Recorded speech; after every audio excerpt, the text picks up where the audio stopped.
Hello everyone, நம்ம இன்னைக்கு வீட்டிலே எப்படி ப்ளூ லிட்மஸ் பேப்பர் செய்கிறது, அது உண்மையிலே ஒர்க் ஆகுமா இல்லையா, இதை பற்றிலாம் நம்ம இன்னைக்கு பார்க்க போகிறோம். ஃபஸ்ட்டு லிட்மஸ் பேப்பர் எதுக்கு யூஸ் பண்ணுவாங்க? ப்ளூ கலர் லிட்மஸ் பேப்பர் ஒரு பொருள் ஆசிடா இல்லையான்றதை தெரிஞ்சுக்கிறதுக்கு தானே பயன்படுத்துவாங்க. ஆசிடை தண்ணியில் கரைச்சோம் அப்படின்னா H+ அயான்ஸை கொடுக்கும். குறிப்பாக அது வந்து புளிப்பு சுவையில் இருக்கும். புளிப்பு சுவையில் இருக்கிற பொருட்கள் என்னென்ன? லெமன் ஜூஸு, தயிர், வினிகர், இது எல்லாமே ஆசிட்ஸ் தான். ஒரு ப்ளூ கலர் லிட்மஸ் பேப்பரை நம்ம ஆசிட்ல விடுறோம் அப்படின்னா அது ரெட் கலர்ல மாறும். இதே ப்ளூ கலர் லிட்மஸ் பேப்பரை ஒரு பேசஸ்லயோ இல்ல தண்ணி மாதிரியான நியூட்ரலான சப்ஸ்டன்ஸ்லயோ விட்டோம் அப்படின்னா அது கலரே மாறாது. நம்ம கடையில வாங்குற லிட்மஸ் பேப்பர் வந்து லிச்சன்ஸ் அப்படின்ற ஒரு உயிரினத்திலேருந்து எடுக்கிறாங்க. அது ஃபங்கஸ் அப்புறம் ஆல்கி, இது ரெண்டும் சேர்ந்த மாதிரி இருக்கும். இதுல இருந்து தான் blue and red litmus paper செய்யறாங்க. ஆனால் நம்ம வீட்டிலே ப்ளூ கலர் லிட்மஸ் பேப்பர் செய்கிறதுக்கு லிச்சன்ஸ்லாம் தேவைப்படாது. செம்பருத்தி பூவும் A4 ஷீட்டும் இது ரெண்டு மட்டும் இருந்தாலே நம்ம வீட்டிலே ப்ளூ கலர் லிட்மஸ் பேப்பர் வந்து செஞ்சிடலாம். இந்த செம்பருத்தி பூவோட இதழ்கள், அந்த ரெட் கலரில் இருக்கிற பெட்டல்ஸை மட்டும் பிரித்து எடுத்துக்கிறோம். அந்த போலன்ஸ்லாம் இல்லாமல் காம்புலாம் இல்லாமல் வெறும் இதழ்களை மட்டும் எடுத்து A4 ஷீட்டில் வந்து நம்ம தேய்க்கிறோம். இப்படி தேய்க்கும் பொழுது ப்ளூ கலரில் வந்து நமக்கு அது தெரியும். கேப்பே விடாமல் கம்ப்ளீட்டாக ப்ளூ கலர் கவர் ஆகிற மாதிரி நம்ம அதை தேய்ச்சிக்கிறோம். இந்த பெட்டல்ஸை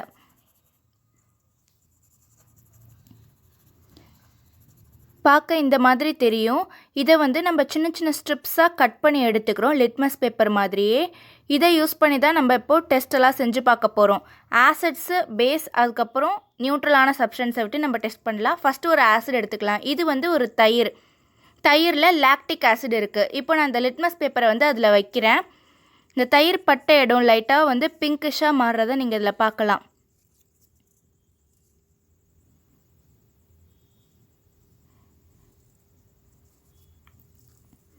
so blue colour litmus paper வந்து தயிரில் இருக்கிற ஆசிட் பட்டோன்னே லைட்டாக பிங்கிஷாக சேஞ்ச் ஆகுது.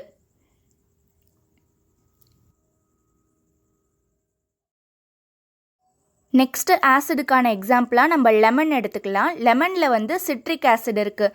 2 ட்ராப் தான் லெமன் பட்டுச்சு, அதுக்கே நல்ல ரெட் கலரில் சேஞ்ச் ஆகுது இந்த ப்ளூ லிட்மஸ் பேப்பர்.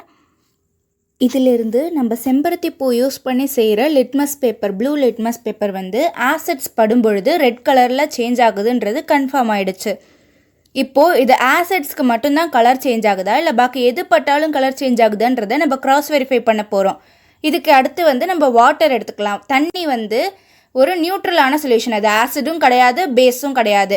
இப்போ வாட்டரில் வந்து நம்ம இந்த லிட்மஸ் பேப்பரை விடும் பொழுது அது ப்ளூ கலர்லேயே, அதே கலர்லேயே தான் இருக்குது. எந்த கலருக்கும் சேஞ்ச் ஆகலை, ரெட்டாகவும் மாறலை, இல்லை வேறு எந்த கலருக்குமே சேஞ்ச் ஆகலை.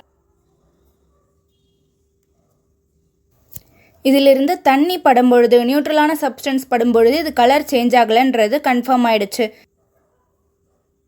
இப்போ அடுத்து ஒரு பேஸு, காரங்களை வச்சு நம்ம ட்ரை பண்ணலாம். பேஸஸ்க்கு எக்ஸாம்பிள் வந்து சோப்பில் வந்து சோடியம் ஹைட்ராக்சைடு இருக்குது. இப்போ இந்த சோப்பில் வந்து நான் இந்த லிட்மஸ் பேப்பர் வச்சு தேய்க்கிறேன்.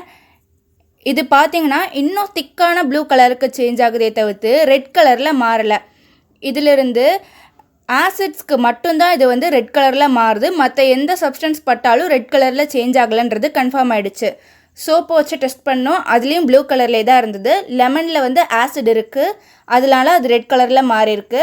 தண்ணி வந்து நியூட்ரலான சப்ஸ்டன்ஸ், ஸோ வந்து கலர் மாறலை. தயிரில் லாக்டிக் ஆசிட் இருக்குது, அதனால அது ஒரு மாதிரி பிங்கிஷ் கலராக, கிட்டத்தட்ட ரெட் கலராக மாறியிருக்கு.